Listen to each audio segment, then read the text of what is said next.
Vous savez déjà que des centaines d'espèces animales ont disparu au cours du siècle dernier.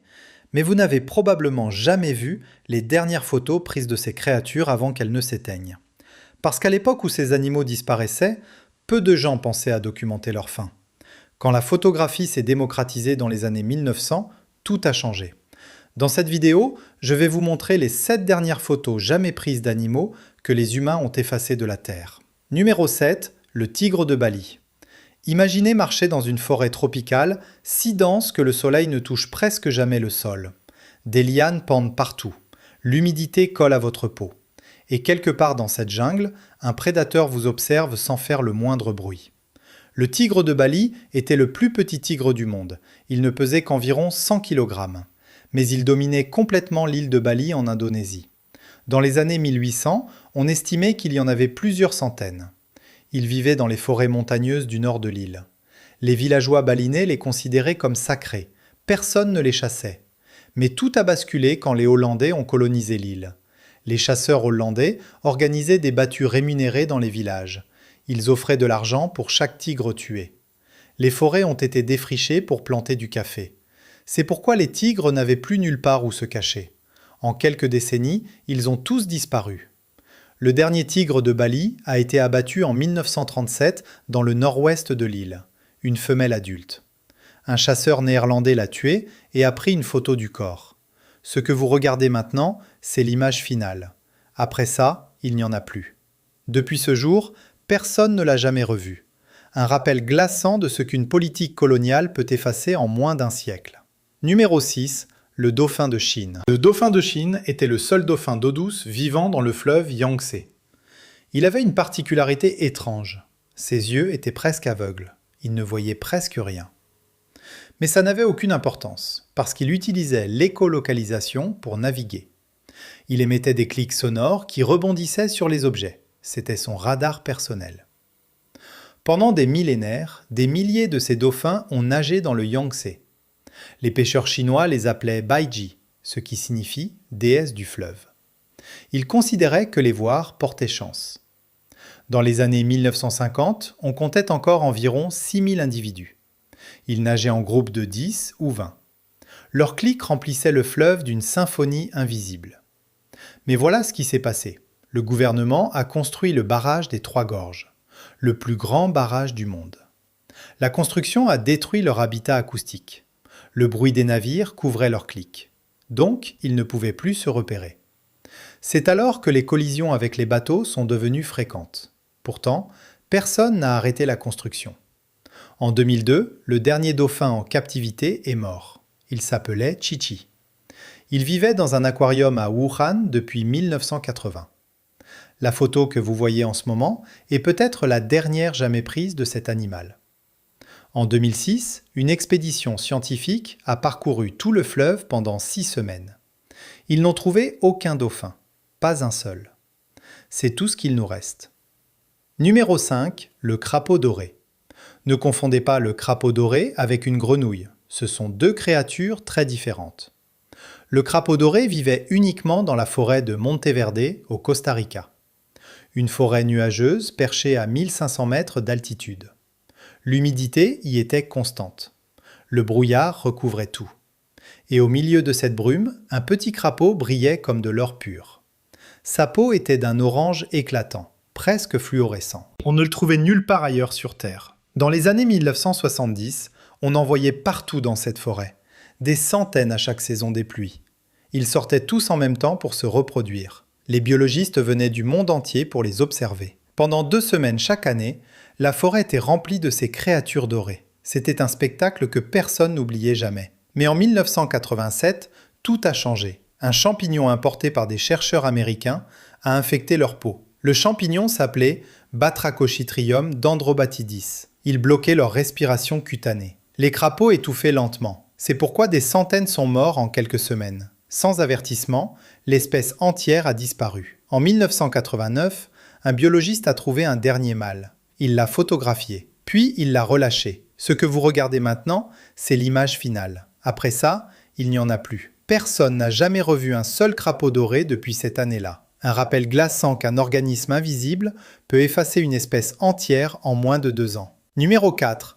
Le tigre de Tasmanie. Il dominait autrefois les forêts et les plaines de Tasmanie. Le thylacine ressemblait à un chien. Mais ce n'était pas un chien, c'était un marsupial. Comme le kangourou. La femelle portait ses petits dans une poche ventrale. Il avait des rayures noires sur le dos. C'est pourquoi on l'appelait aussi le loup marsupial. Il pouvait ouvrir sa mâchoire à 120 degrés, plus large que n'importe quel mammifère connu. Quand les Européens sont arrivés en Tasmanie dans les années 1800, des milliers de thylacines vivaient sur l'île. Ils chassaient la nuit, seuls ou en paire. Leurs cris ressemblaient à un aboiement rauque qui résonnait dans les vallées. Les colons les détestaient. Ils accusaient les thylacines de tuer leurs moutons. C'était rarement vrai. Mais ça n'avait pas d'importance. Le gouvernement tasmanien offrait une livre sterling par animal tué. Entre 1888 et 1909, cette prime était en vigueur. Donc des milliers de chasseurs ont parcouru l'île. Ils piégeaient les thylacines, ils les abattaient. C'est alors que l'espèce s'est effondrée. En 1936, le dernier thylacine connu est mort. Il s'appelait Benjamin. Il vivait au zoo de Hobart. Il est mort le 7 septembre 1936. De négligence. On l'avait enfermé dehors pendant une nuit glaciale. La vidéo que vous visionnez en ce moment pourrait bien être la dernière trace de son existence. Mais voici ce qui est surprenant. En 1982, un ranger a affirmé avoir vu un thylacine dans le nord-ouest de la Tasmanie. Il a décrit les rayures, la démarche. Tout correspondait. Mais personne n'a jamais confirmé cette observation. Depuis, des dizaines de témoignages arrivent chaque année. Certains affirment avoir vu des thylacines vivants. Les scientifiques restent sceptiques. L'image reste contestée. Mais personne n'a jamais vraiment fermé le dossier. Numéro 3, la tortue géante de Pinta. Imaginez une île volcanique où rien ne bouge. Le soleil brûle la roche noire. Aucun arbre n'offre d'ombre. Et au milieu de ce paysage lunaire, une tortue géante avance lentement. Elle pèse 200 kg. Sa carapace fait plus d'1 mètre de long. Elle peut vivre plus de 100 ans sans jamais quitter cette île. Les tortues géantes de Pinta vivaient uniquement sur l'île Pinta, dans l'archipel des Galapagos. Elles existaient là depuis des millions d'années. Personne ne sait combien il y en avait avant l'arrivée des humains. Peut-être des milliers, peut-être des dizaines de milliers. Elles n'avaient aucun prédateur naturel. Elles mangeaient des cactus. Elles buvaient l'eau de pluie stockée dans des creux rocheux. Leur seul ennemi était la soif pendant les sécheresses. Mais tout a changé au XIXe siècle. Les marins britanniques capturaient les tortues comme réserve de viande. Elles pouvaient survivre des mois sans eau ni nourriture. Donc les marins les entassaient dans les cales. Des centaines à la fois. Pourtant, personne ne pensait que ça poserait problème. En 1971, un biologiste nommé Joseph Vagvolji a exploré l'île Pinta. Il cherchait des tortues. Il n'en a trouvé qu'une seule, un vieux mâle. Il l'a appelé Georges le Solitaire. Georges a été transféré dans un centre de recherche. Pendant 41 ans, les scientifiques ont cherché une femelle compatible. Ils ont échoué. Georges est mort le 24 juin 2012. La photo que vous voyez en ce moment est peut-être la dernière jamais prise de cet animal. Et voilà ce que personne n'avait prévu. Après la mort de Georges, des analyses ADN ont révélé que d'autres tortues des Galapagos portaient des gènes de Pinta. Des hybrides existent. Peut-être que l'espèce n'est pas totalement perdue. Mais Georges, lui, est parti pour toujours. Numéro 2, le pigeon voyageur. Il dominait autrefois le ciel d'Amérique du Nord. Le pigeon voyageur volait en nuées si massives qu'elle bloquait le soleil pendant des heures. Les témoins de l'époque racontent que le ciel s'assombrissait complètement. Le bruit de leurs ailes ressemblait à un orage qui ne s'arrêtait jamais. On estime qu'il y avait entre 3 et 5 milliards de pigeons voyageurs. C'était l'oiseau le plus abondant de la planète. Un seul vol pouvait contenir 2 millions d'individus. Ils voyageaient ensemble. Ils nichaient ensemble dans des colonies qui s'étendaient sur des centaines de kilomètres carrés. Les arbres pliaient sous leur poids, les branches cassées. Leurs fientes recouvraient le sol sur plusieurs centimètres d'épaisseur. Mais voilà ce qui s'est passé. Dans les années 1800, l'industrialisation a explosé. Les villes avaient besoin de viande bon marché. Les compagnies ferroviaires embauchaient des tireurs professionnels. Ces tireurs abattaient 50 000 oiseaux par jour. Ils expédiaient les cadavres par train vers New York, vers Chicago, vers Boston. Donc des millions de pigeons mouraient chaque semaine.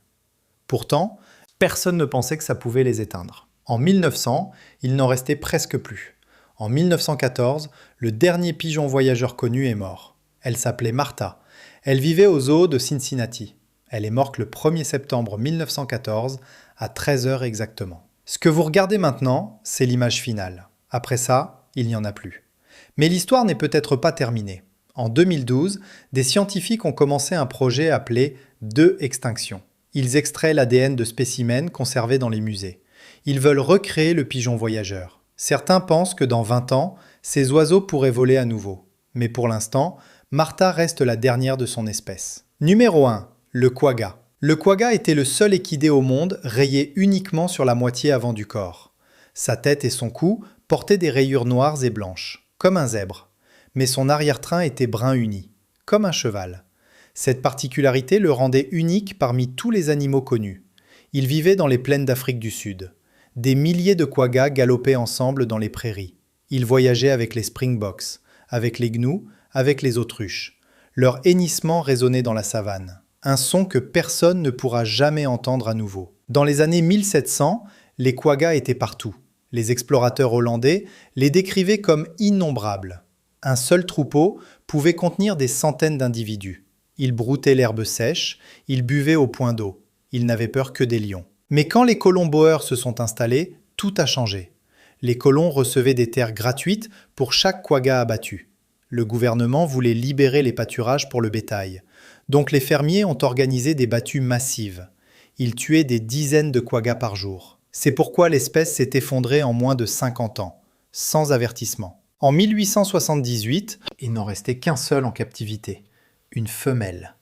Elle vivait au zoo d'Amsterdam. Elle est morte le 12 août 1883, à 15 heures exactement. Un gardien a pris une photo quelques heures avant sa mort. La photo que vous voyez en ce moment est peut-être la dernière jamais prise de cet animal. Depuis ce jour, personne ne l'a jamais revu. Un rappel glaçant de ce que les humains sont capables d'effacer. Lequel de ces animaux auriez-vous voulu voir encore en vie? Dites-le en commentaire, je lis tout. Si vous avez aimé cette vidéo, regardez celle-ci juste après et abonnez-vous pour ne rien manquer.